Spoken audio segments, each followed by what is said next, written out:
Να σας καλωσορίσουμε σε ένα ξεχωριστό ταξίδι μνήμης και πολιτισμού στις αλυσμόνητες πατρίδες του ελληνισμού και της Μαύρης Θάλασσας και της Ανατολικής Ρωμυλίας. Η περιοχή της Μαύρης Θάλασσας, κοιτίδα του θρακικού ελληνισμού, για περισσότερα από 2.500 χρόνια ανέπτυξε ένα μοναδικό πολιτισμό, με ιδιαίτερα ήθη έθιμα και μουσική και χορούς που διατηρούνται ζωντανοί μέχρι σήμερα. Παράλληλα, η Ανατολική Ρωμυλία, η ιστορική περιοχή της σημερινής Νότιας Βουλγαρίας, υπήρξε τόπος ακμής πολυάριθμων ελληνικών κοινοτήτων.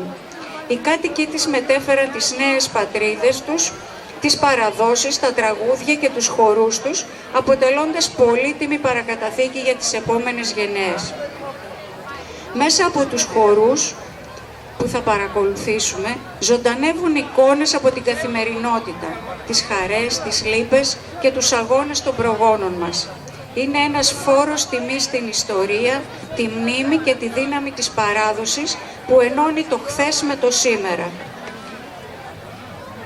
Σας προσκαλούμε λοιπόν να ταξιδέψετε μαζί μας στους ρυθμούς και στις μελωδίες της Μαύρης Θάλασσας και της Ανατολικής Ρωμυλίας. Χοροδιδάσκαλος η κυρία Μάχη Βελώνη. Θα χορέψουν «Αχ Ανιό μου», «Σφαρλής της Κέρος», «Τρεμουλιαστός», «Συρτός Μπανιώτικος».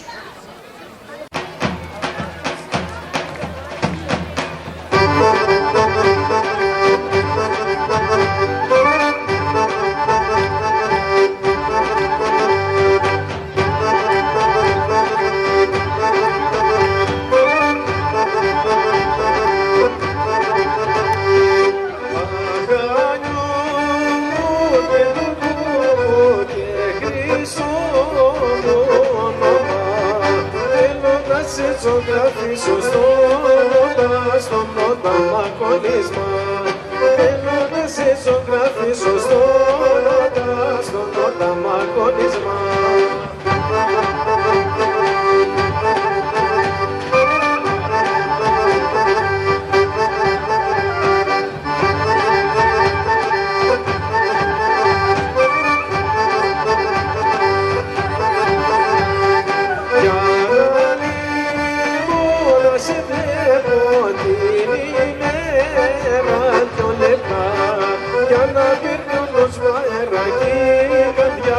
Καρδιά παρηγοριά, για να τελειώνεις μαεράκι, καρδιά παρηγοριά.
Τα παιδιά έδωσαν όλο τους τον εαυτό. Ένα θερμό χειροκρότημα. Όταν βλέπεις τα νιάτα να χορεύουν με τόσο ενέργεια, αγάπη για τον παραδοσιακό χορό, τότε νιώθεις ακόμα πιο περήφανος και ξέρεις ότι η παράδοση θα συνεχιστεί.